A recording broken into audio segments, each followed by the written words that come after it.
अनुष्का शर्मा और आप सभी का स्वागत है न्यूज टाइम में। सबसे पहले नजर हेडलाइन पर। दिल्ली में आरएसएस दफ्तर केशव कुंज की नई इमारत तैयार। 12 मंजिला इमारत पर 150 करोड़ आई लागत। हिसार एयरपोर्ट में रामनवमी से उड़ेंगी फ्लाइट। सिक्योरिटी व रनवे का जायजा लेने पहुंची टीम। हरियाणा निकाय चुनाव में बीजेपी का होमवर्क पूरा। आ जा सकती है उम्मीदवारों की लिस्ट। हरियाणा की रेखा गुप्ता दिल्ली सीएम कुर्सी की दौड़ में। कॉलेज टाइम से आरएसएस से जुड़ी रेखा। सुप्रीम कोर्ट ने बॉम्बे हाई कोर्ट को लगाई फटकार। कहा नाजायज पत्नी वफादार मालकिन जैसे शब्द महिला विरोधी। अनिल विज ने शोकॉज नोटिस का दिया जवाब। सीएम अध्यक्ष ने कार्रवाई नहीं की समेत 8 खुलासे। पानीपत में बीजेपी नेता के घर ईडी की रेड। मोदी के करीबी बताए जा रहे नीति सेन भाटिया। राजस्थान में बन रही कैंसर की वैक्सीन। कीमत 10,000। 27 साल सक्सेस के करीब। बिना बताए बैंकॉक ट्रिप पर निकला पूर्व मंत्री का बेटा। पिता को मिली किडनैपिंग की सूचना। एलओसी पर कई पाकिस्तानी सैनिकों के मारे जाने की खबर। पाक के सीज फायर का भारत ने दिया जवाब। अब खबरें विस्तार से। राष्ट्रीय स्वयंसेवक संघ आरएसएस के दिल्ली कार्यालय केशव कुंज की नई बिल्डिंग बनकर तैयार हुई। नया कंस्ट्रक्शन 2018 में शुरू हुआ था, जो 8 साल बाद पूरा होने को है। गुजरात के आर्किटेक्ट अनूप दवे ने इसे डिजाइन किया है। बिल्डिंग को मॉडर्न और ओल्ड दोनों ही तरह का लुक दिया गया है। 3.75 एकड़ में फैले 150 करोड़ की लागत से बनाए गए नए दफ्तर में 12 मंजिला वाले 3 टावर साधना, प्रेरणा और अर्चना हैं। इनमें 300 कमरे ऑफिस हैं। दावा है कि यह रकम 75,000 लोगों ने दान दी थी। मेन ऑडिटोरियम विश्व हिंदू परिषद वीएचपी नेता अशोक सिंघल की स्मृति से बनाया गया है, जो अयोध्या में राम मंदिर के मुख्य समर्थकों में से एक थे। इसमें 483 लोग बैठ सकते हैं, जबकि दूसरे हॉल में 650 सदस्य बैठ सकते हैं। इस बिल्डिंग में लाइब्रेरी, हेल्थ क्लिनिक और सीवेज ट्रीटमेंट प्लांट भी है। इलाके के गरीब लोग इस अस्पताल में इलाज कर सकेंगे और बाहरी लोग भी लाइब्रेरी का उपयोग कर सकेंगे। हरियाणा के पहले एयरपोर्ट पर रामनवमी 6 अप्रैल पर हिसार से अयोध्या के लिए पहली फ्लाइट शुरू हो सकती है। इसके लिए आज नागर विमानन महानिदेशालय, भारत सरकार, डीजीसीए की टीम हिसार एयरपोर्ट का मुआयना कर airport authority of India AAI के बनाए सभी पैरामीटर को चेक करेगी। इन पैरामीटर में security, runway lightning, boundary wall, safety सहित कई पॉइंट हैं, जिनको बड़ी बारीकी से चेक किया जाएगा। इसका जायजा लेने को डीजीसीए की एक टीम यहां पहुंची है। टीम हिसार एयरपोर्ट को लाइसेंस जारी करने से पहले पैरामीटर को परखेगी। 6 सदस्यीय टीम में डीजीसीए के 2 और bureau of civil aviation security BSS के 4 सदस्य हैं। बता दें कि हरियाणा सरकार एयरपोर्ट से विमान सेवा शुरू करने को लेकर गंभीर है और रामनवमी पर अयोध्या के लिए पहली फ्लाइट शुरू करने की योजना बना रही है। हरियाणा सरकार ने इसे लेकर केंद्र सरकार से संपर्क किया था, जिसके बाद डीजीसीए की टीम हिसार पहुंची है। हरियाणा में निकाय चुनाव को लेकर भाजपा अन्य दलों से सबसे आगे चल रही है। सभी 8 नगर निगमों में मेयर, नगर पार्षद और पालिका अध्यक्षों के संभावित उम्मीदवारों का पैनल बीजेपी ने केंद्रित नेतृत्व को सौंप दिया है। मंजूरी मिलते ही कभी भी इसकी लिस्ट जारी कर दी जाएगी। वहीं कांग्रेस उम्मीदवारों के पैनल के लिए आज से मंथन करेगी। संभावना है कि 15 फरवरी को वह अपने उम्मीदवारों की लिस्ट की घोषणा कर देगी। वहीं हरियाणा में 8 नगर निगमों में नगर परिषद और पालिकाओं में नामांकन शुरू हो चुके हैं। इसको देखते हुए सभी राजनीतिक दल 1-2 दिन में उम्मीदवारों की लिस्ट को फाइनल कर देंगे। वहीं बीजेपी ने चुनावों को लेकर दिल्ली में होमवर्क पूरा किया है। सभी नगर निगमों के मेयरों के अलावा अन्य पदों पर टिकटों को लेकर 2 दिन गहन मंथन हुआ है। अब किसी भी समय टिकटों का ऐलान किया जा सकता है। पार्टी के नेताओं ने जिन नामों को फाइनल किया है उनकी सूची पार्टी हाईकमान को भेज दी गई है। हाईकमान से हरी झंडी मिलते ही इन नामों का ऐलान कर दिया जाएगा। दिल्ली सीएम की रेस में हरियाणा की रेखा गुप्ता का नाम सबसे आगे। रेखा गुप्ता का संबंध हरियाणा के जिंद जिले से है। उन्होंने दिल्ली विधानसभा चुनाव में शालीमार बाग सीट आप की वंदना कुमारी को 29,000 से ज्यादा वोटों से हराया था। रेखा स्टूडेंट लाइफ से ही राजनीति में सक्रिय हैं। उनका शुरुआत से ही आरएसएस और भाजपा से गहरा ताल्लुक रहा है। इस वक्त वे दिल्ली भाजपा की महासचिव और महिला मोर्चा की राष्ट्रीय उपाध्यक्ष भी हैं। रेखा का दावा इसलिए भी मजबूत माना जा रहा है कि पीएम नरेंद्र मोदी, गृह मंत्री अमित शाह, केंद्रीय परिवहन मंत्री नितिन गडकरी और हरियाणा सीएम नायब सैनी जैसे भाजपा दिग्गजों ने उनके लिए प्रचार किया था। 27 साल बाद भाजपा को दिल्ली में जनादेश मिला है। देश के 21 राज्यों में भाजपा और उसके अलायंस की सरकार है, लेकिन किसी भी प्रदेश में भाजपा की कोई महिला सीएम नहीं है। बीजेपी पर महिला विरोधी पार्टी होने के आरोप लगते रहते हैं। ऐसे में किसी महिला को दिल्ली की मुख्यमंत्री बनाकर बीजेपी अपने ऊपर से एंटी महिला का टैग हटा सकती है और साथ ही रेखा गुप्ता का वैश्य समाज से होने के कारण बीजेपी एक तीर से 2 निशाने लगा सकती है। सुप्रीम कोर्ट ने बुधवार को बॉम्बे हाई कोर्ट को फटकार लगाई।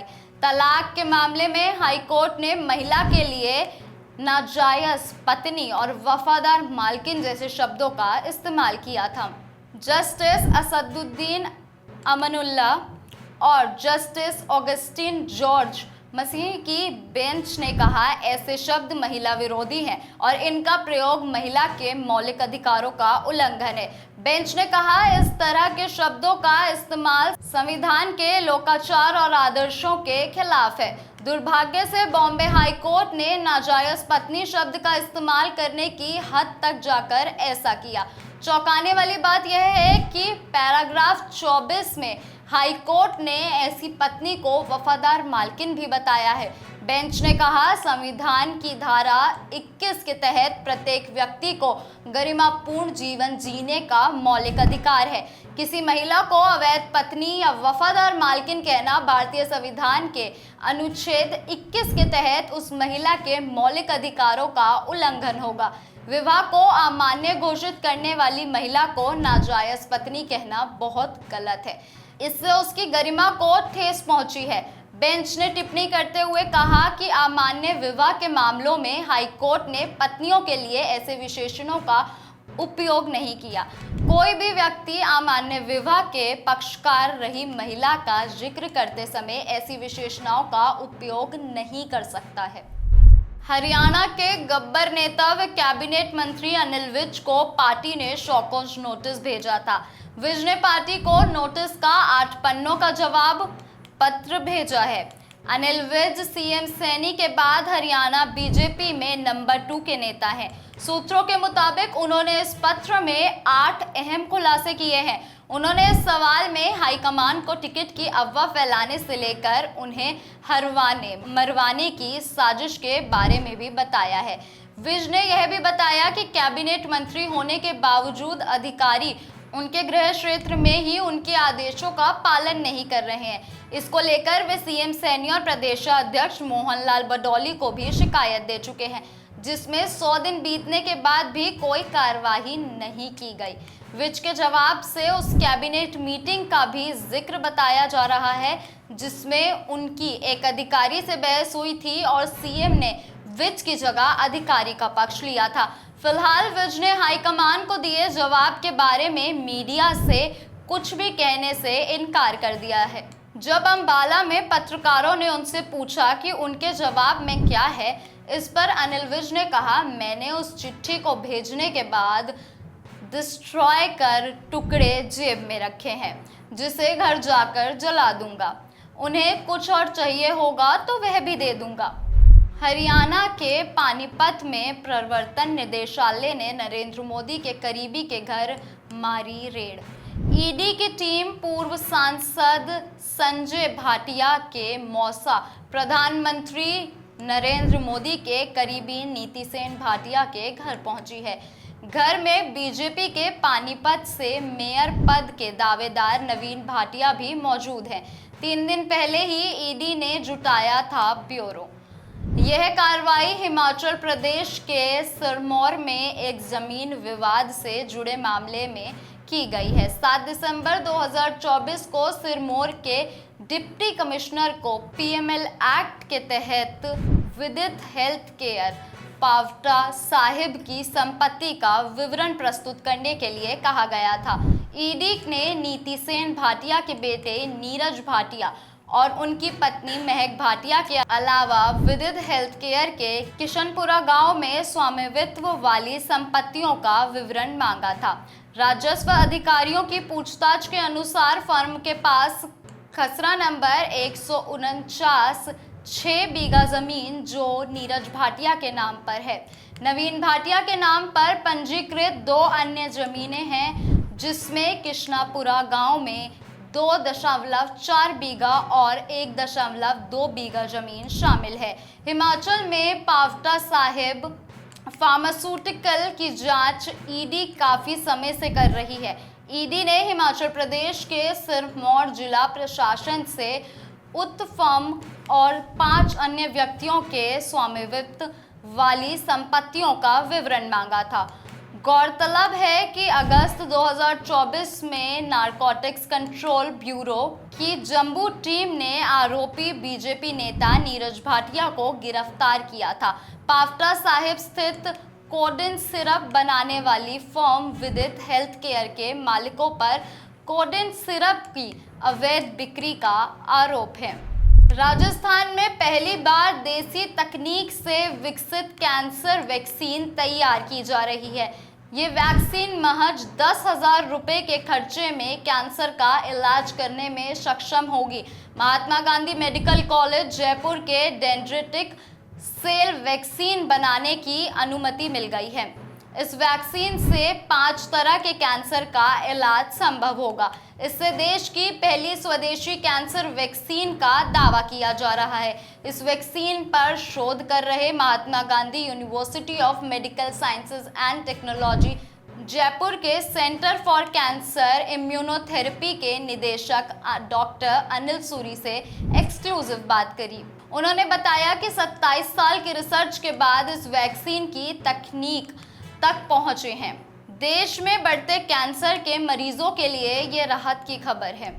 महाराष्ट्र के पूर्व मंत्री और शिंदे गुट के नेता तानाजी सावंत के बेटे ऋषिराज सावंत की बैंकॉक की फ्लाइट उड़ान भरने के बाद अचानक रोक दी गई।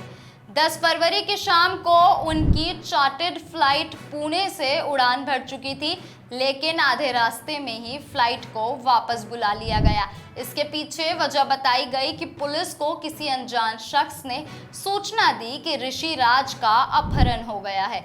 एयरलाइन के एक अधिकारी ने बताया कि ऐसा पहली बार हुआ है जब किडनैपिंग केस दर्ज होने के चलते फ्लाइट को वापस बुलाया गया।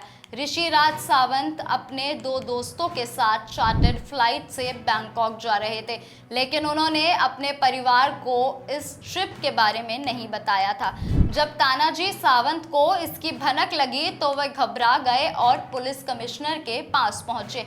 इस दौरान पुलिस को किसी अनजान शख्स ने फोन कर ऋषिराज के अपहरण की सूचना दी, जिसके बाद फौरन केस दर्ज किया गया। जब फ्लाइट को वापस बुलाने का फैसला लिया गया तब वह अंडमान एंड निकोबार द्वीप समूह के पोर्ट ब्लेयर के पास उड़ रहा था। जब फ्लाइट पुणे एयरपोर्ट पर उतरी तो ऋषिराज और उनके दोस्त हैरान रह गए। उन्होंने पायलटों से नाराजगी जताई, लेकिन पायलट ने सिर्फ इतना कहा कि वे निर्देशों का पालन कर रहे थे। इस मामले को लेकर विपक्ष ने सवाल उठाए। शिवसेना यूबीटी के नेताओं ने आरोप लगाया है कि तानाजी सावंत ने पुलिस का गलत इस्तेमाल किया और अपने बेटे को वापस बुलाने के लिए झूठा किडनैपिंग का मामला दर्ज करवाया। उन्होंने पूछा कि पुलिस ने इतनी जल्दी अपहरण का केस क्यों दर्ज किया, जबकि सूचना देने वाले व्यक्ति भी अनजान था। जम्मू कश्मीर के पुंछ से बड़ी खबर सामने आ रही है।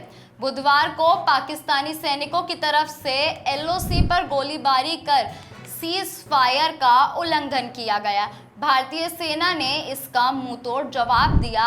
इसी को लेकर अधिकारियों का कहना है पाकिस्तान सेना के कई सैनिक हताहत हुए हैं। पीटीआई के मुताबिक भारतीय सेना ने इस जानकारी की ना तो पुष्टि की है और ना ही खंडन किया है। इसी बीच सोशल मीडिया पर पाकिस्तानी सेना के अधिकारियों का एक वीडियो वायरल हो रहा है, जिसमें वह कई शहीद सैनिकों को श्रद्धांजलि दे रहे हैं।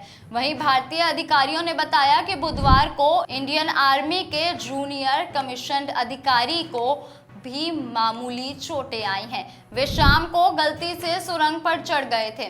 जेसीओ आतंकवादी घुसपैठ रोकने वाली गश्ती दल का हिस्सा थे।